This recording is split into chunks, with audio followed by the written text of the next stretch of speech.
लोकसभा चुनाव के तीसरे चरण में मामा, महाराज और राजा की किस्मत ईवीएम में बंद हो गई है। मंगलवार को मध्य प्रदेश की 9 सीटों पर 67.93% मतदान हुआ। चुनाव आयोग के अनुसार यह आंकड़ा अभी और बढ़ सकता है। इन सीटों पर 2019 में 66.63% मतदान हुआ था। उससे ये 1.30% अधिक है। इस चरण में सबसे ज़्यादा मतदान राजगढ़ सीट पर 75.39% हुआ। हालांकि ये 2019 के 79.46% के मुकाबले 4.07% कम है, जबकि सबसे कम भिंड सीट पर 54.87% मतदान हुआ। उधर विदिशा में 74.05%, जो 2019 के 65.70% मतदान से 8.35% ज़्यादा है। बैतूल सीट पर 72.65%, जो पिछले चुनाव के 78.15% से 5.5% कम है।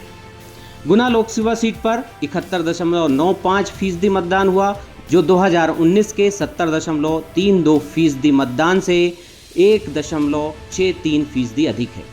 बुंदेलखंड की सागर सीट पर 65.19% वोटिंग हुई, जो 2019 के 65.51% मतदान के मुकाबले 0.32% कम है। भोपाल सीट पर 62.29% मतदान हुआ, जो 2019 के 74.39% मतदान के मुकाबले 12.1% कम है। ग्वालियर सीट पर 61.68% मतदान हुआ है, जो 2019 के 59.78% मतदान के मुकाबले 1.9% अधिक है। मुरैना लोकसभा सीट पर 58.22% वोटिंग हुई, जो 2019 के 61.89% मतदान से 3.67% कम है। तीसरे चरण में क्यों बढ़ा मतदान? मध्य प्रदेश में पहले 2 चरणों के मुकाबले तीसरे चरण में मतदान प्रतिशत बढ़ने का कारण कैंडिडेट, कार्यकर्ता और कार्यक्रम यानी 3 के फैक्टर बताए जा रहे हैं। पहला के फैक्टर कैंडिडेट। तीसरे चरण में 3 दिग्गज चुनाव मैदान में थे। राजगढ़ से पूर्व मुख्यमंत्री दिग्विजय सिंह करीब 30 साल बाद चुनाव में उतरे। उनकी वजह से यहां अधिक मतदान हुआ, जो उनके पक्ष में भी जाता दिखाई दे रहा है। विदिशा में मतदान बढ़ने का कारण पूर्व मुख्यमंत्री शिवराज सिंह चौहान का चुनाव लड़ना है। गुना में केंद्रीय मंत्री ज्योतिरादित्य सिंधिया ने अपनी पिछली हार से सबक लेकर अपनी प्रतिष्ठा वापस पाने पूरा जोर लगाया है।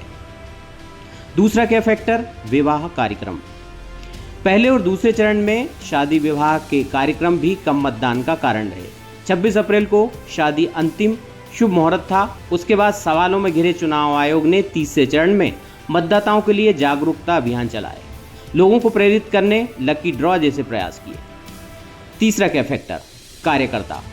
पहले और दूसरे चरण में कम मतदान से राजनीतिक दल भी चिंतित थे।